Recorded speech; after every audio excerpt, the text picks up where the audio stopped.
Bonsoir à tous. Bonsoir à tous. Est-ce que ça va les filles? On se retrouve ce soir après les délibérations du jury donc, de Nuit trop courte avec Baptiste Audet qui est donc réalisateur, photographe et qui a participé aux premières éditions de Nuit trop courte et juré dans la 3e édition. Olivier Ducré qui lui est scénariste et réalisateur, plusieurs fois primé. Et Bertrand Vignon, responsable de l'équipe Culture et Initiative étudiante de la communauté grenobloise et au comité de pilotage du magazine mensuel Intramuros et Culture. Bonsoir à tous. Je vais commencer par vous ou toi, Baptiste, je ne sais pas si on se tutoie ou si on se vous voit. Le mec qui casse en 11 voix, putain. Donc, tu étais là aux toutes premières éditions du festival et aujourd'hui tu reviens pour la 15e édition. Tout à fait. Donc, je voulais savoir si tu avais constaté une évolution particulière dans ce festival depuis qu'il a été créé. T'es obligé de répondre oui, sinon ça la fout mal. Et voilà, oui. J'ai participé à 3 éditions, je suis au jury la 3e fois. Et si on compte bien, ça fait 6, j'en ai loupé quelques-uns. Donc je ne pourrais pas parler de cela. Mais de toute façon, ce qui est sûr, et étant donné qu'on est sur un festival international, en plus, on arrive à avoir plus de courts-métrages de qualité au fur et à mesure du temps, puisque le festival lui aussi grandit et vieillit. En tout cas, je vois que c'est toujours là, ça fait plaisir. Ça fait plaisir qu'on ait toujours envie d'inviter les anciens. Après, c'est juste qu'il faut que je me rende compte que c'est moi l'ancien, mais c'est pas grave. Je vais survivre. Et donc, je vais passer aussi le micro donc, à Olivier et Bertrand, qui, pour vous, c'est votre première fois au festival Nuit trop courte. Donc, je voulais savoir qu'est-ce qui avait retenu votre attention en fait, dans cette 15e édition. Moi, c'est la meilleure édition que j'ai vue de celle laquelle je n'ai pas participé. Et donc, évolution très favorable en ce qui me concerne. J'ai trouvé ça formidable. C'est simple, c'est spontané. C'est plein de chips, de pizza. Ça manque de vin. Ça, on l'a remarqué avec mon collègue Bertrand. S'il n'y a pas de vin rouge l'année prochaine, on ne reviendra pas. On ne fera pas partie des anciens. Mais pour le reste, en plus sérieusement, c'est très bien parce que non, franchement, j'en ai fait beaucoup des festivals et plutôt de l'autre côté, plutôt avec des films que côté juré. Et c'est très sympa, très convivial. Donc continuez. Et puis la sélection des films, et je ne sais pas pour les années précédentes, mais je trouvais que on s'en est parlé. Quand on faisait les délibérés, c'est de très bonne qualité en plus pour des films étudiants. C'est varié, c'était sympa, on ne s'est pas ennuyé, on a eu des belles choses, donc bravo. Et donc, du coup, Bertrand, qu'est-ce que tu en as pensé du coup de cette première participation au festival Nuit trop courte?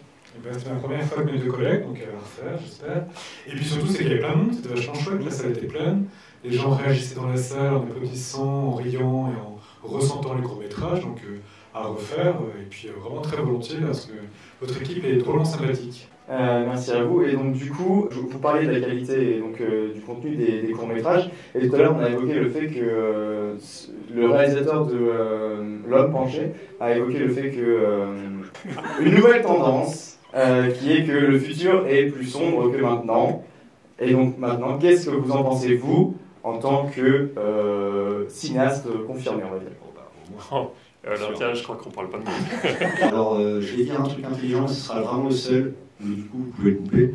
Le cinéma, c'est le reflet de la société, donc quand les gens commencent à avoir peur du monde dans lequel ils vivent, ils font des films un peu sombres, ou très très drôles. Ça dépend, parfois on peut traiter la gravité par l'absurde, mais c'est pas une tendance très francophone ou très française. Si les Québécois le font, les Belges le font, les Français moins. Et donc ce que disait ce réalisateur est sans doute assez juste. Il y a un cinéma un peu dark, mais moi j'ai pas le sentiment que ce soit ça qui envahisse non plus toutes les plateformes. C'est vrai que quand on parle de futur, en effet, le futur fait un peu peur.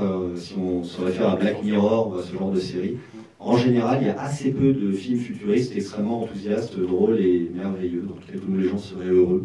Les gens ont tendance à voir le futur un peu négativement. Pourquoi? Je ne sais pas. Et donc, on va revenir sur le classement, donc les prix qui ont été décernés. Donc, le prix du jury qui a été décerné à quel film? Bien sûr. FIFO. Donc, est-ce que vous pouvez très rapidement, comme ça, expliquer pourquoi vous avez choisi ce film plutôt qu'un autre? Enfin, c'est mon avis tout à l'heure. Allez-y, vas-y Bertrand. Ouais, il est chaud. Oui. Et bien, FIFO, en tout cas, c'était le premier film qu'on a vu de la sélection des 10 films, je crois, qu'on a vu ce soir. Et en fait, je crois que dans cette histoire très sociale et en même temps qui touchait les membres du jury, j'ai l'impression la salle également, était cette histoire après ces personnes qui travaillaient dans ce supermarché et la réalisation ou non de ce qui se passait. Et je crois que l'explication n'était pas tout à fait claire des motivations du personnage principal. Et c'est ça qui nous a touchés aussi, parce que les choses étaient un peu évoquées sans être complètement explicites. Et je trouve que c'était fait avec beaucoup de tendresse et de, comment dire, d'humanité. Et puis, oui, pour un premier film, je trouve que c'était plutôt particulièrement mature. Donc, vraiment, on s'est décidé quand même très rapidement pour ce film-là, en tout cas. Et donc, concernant le prix du court-métrage d'animation qui a été décerné à Night Witches. Superbe. Pareil, un retour sur ce que vous en avez pensé et pourquoi ce film en particulier, ce court-métrage en particulier. Et bien, sur les 3 courts-métrages d'animation qu'on a vus ce soir, en fait, c'était celui dans lequel l'histoire nous a semblé la plus mise en scène, en tout cas la plus racontée, avec un début et une fin, et le fait d'avoir aussi des flashbacks et un traitement d'image qui était particulièrement poétique nous a vraiment enchantés, et celui-ci encore, on s'est décidé sans trop de difficulté pour le primer. Oui. Ah oui, pardon. Oui, sachant que Overrun nous a beaucoup plu aussi sur un plan visuel, parce qu'il est très très ambitieux visuellement et très réussi.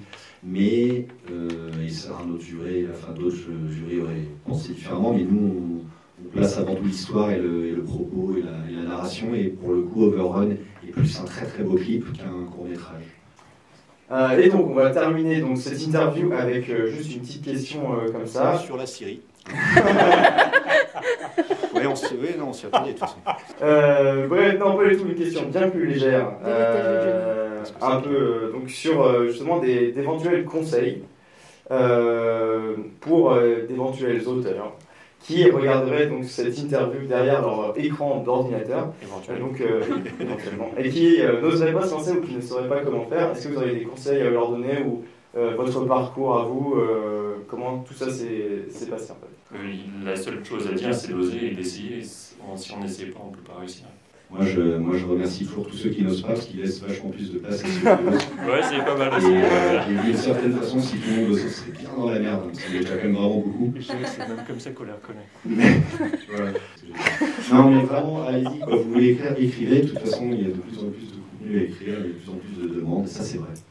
Et en plus, maintenant, écrire devient un métier, puisqu'avant, enfin en tout cas pour ce qui est du scénario, c'était pas tout le temps très très reconnu, et ça l'est de plus en plus. Donc ça laisse de l'espoir. Mais c'est long, c'est très très long. Il faut aimer le marathon et le fractionner.